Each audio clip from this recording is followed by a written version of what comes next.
Hello listeners and viewers, I'm Brad and this is Offcut Media. Today I want to look at a micro-genre called docufiction and highlight one of the forgotten gems of this genre. Firstly, docufiction can be seen as similar to a mockumentary, taking something that seems factual and making fiction out of it. Except, in regards to docufiction, it's a bit more close to reality than what a mockumentary would be. The official explanation was he choked on vomit. Well, they can't prove whose vomit it was. Probably the best example of docufiction many people would know is the 1938 radio adaptation of H.G. Wells's War of the Worlds. The brains behind this adaptation, Orson Welles, made sure that the production seemed so true to life that listeners actually believed that there was an alien invasion in progress. Seems ludicrous now, right? Well, docufiction has a habit of making audiences believe that what they are seeing and hearing is real. This is especially the case in the 1992 TV movie Ghostwatch, produced by the BBC. Over 1,000 calls were made on that Halloween night to the BBC, mix of complaints and some of praise for the program. That shot in the children's bedroom, Michael? Dark, mysterious figure, Doctor. It has never aired in Britain since, and there are numerous cases of PTSD and alleged suicides from watching the show. It's an interesting legacy that this program has, and there is a documentary called Ghostwatch Behind the Curtains. It's definitely one to check out. However, I want to look closer at the 1938 TV movie Special Bulletin. Once again, the film was portrayed as a real television broadcast, but through the fictitious RBS network. We interrupt our regular programming to bring you this special bulletin from RBS News. Good morning. This is Susan Miles in New York. In Charleston, South Carolina, RBS reporter Steve Levitt with his cameramen are taken hostage aboard a boat by a group of terrorists. This is quiet, right? Great.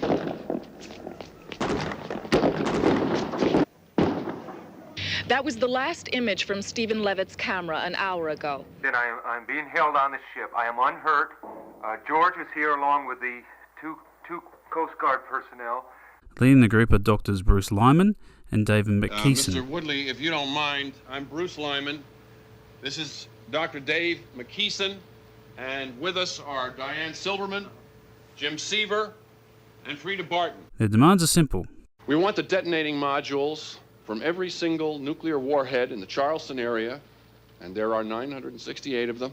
Or the group will detonate their own improvised nuclear device stowed aboard the ship. Means that our government is willing to throw away the lives of the people of Charleston. It means that our leaders have not yet awakened to the grave dangers that are facing all of us. As the broadcast goes on, the news anchors reveal more information about the doctors as it comes to hand.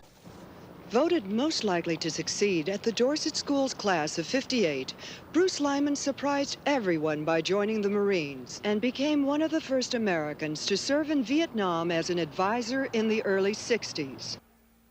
And those of us who know what we have created have a sacred obligation to tell you, the people, so that you can tell our leaders enough.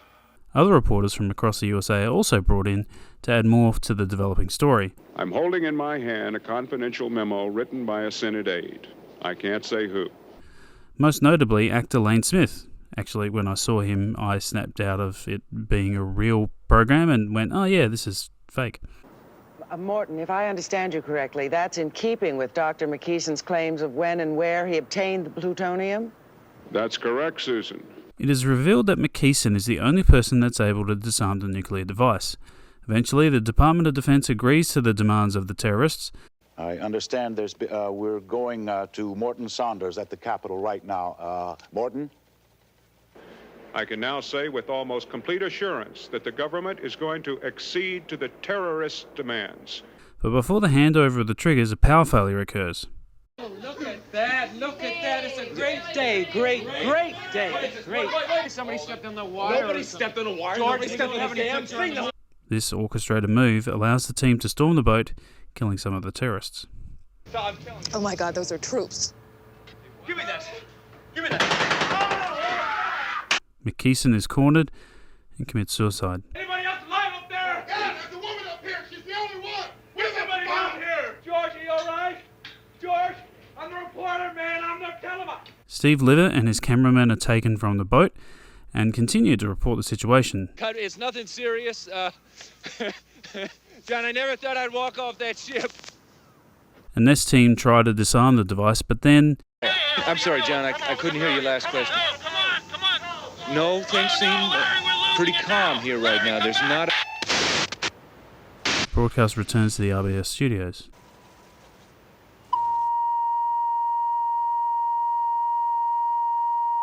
Oh, somebody get me some information, damn it! The hell is this? I shift to another reporter, Meg Barclay, who was aboard another boat 2 miles away. Susan Miles in New York. Can you hear me? Footage reveals that the device exploded, resulting in a 23 kiloton nuclear blast that caused a firestorm and destroyed the city of Charleston.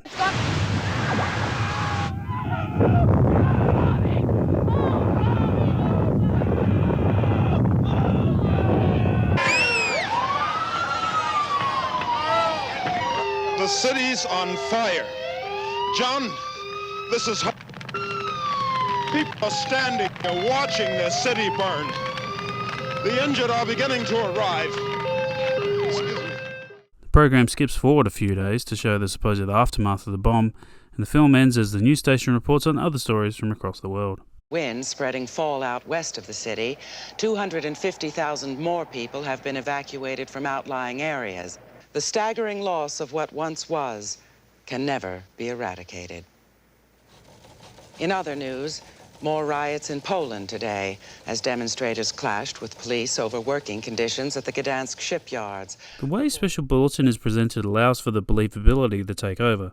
Like found footage films such as the Blair Witch Project, it uses amateur film as a means to create believability. During the original broadcast, producers were told to add disclaimers during ad breaks and at some points include the word dramatization on screen to let audiences know they were watching a film, and not the actual news. This little subset of films is unique and intriguing to view. However, to get the real sense of the impact that these films has, it would have to be viewed as the original broadcast. Looking retrospectively at films like Special Bulletin, it loses its gravitas. Beyond this film, others such as Without Warning, Alternative 3, and Countdown to Looking Glass are also interesting to watch. Most of these are available through a quick search, but as I watched these films I thought, what is the modern interpretation of docufiction?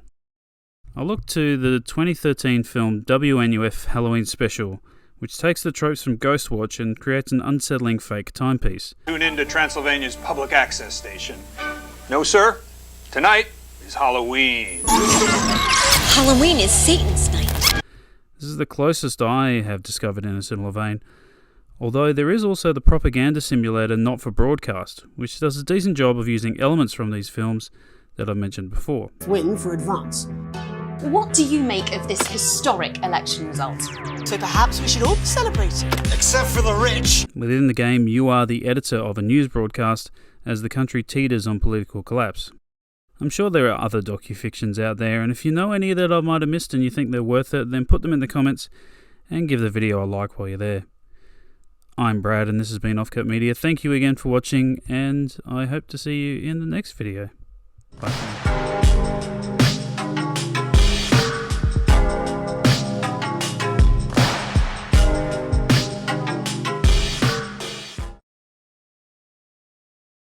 Great. Very nice. Thank you. All right. Dock strike, take 4.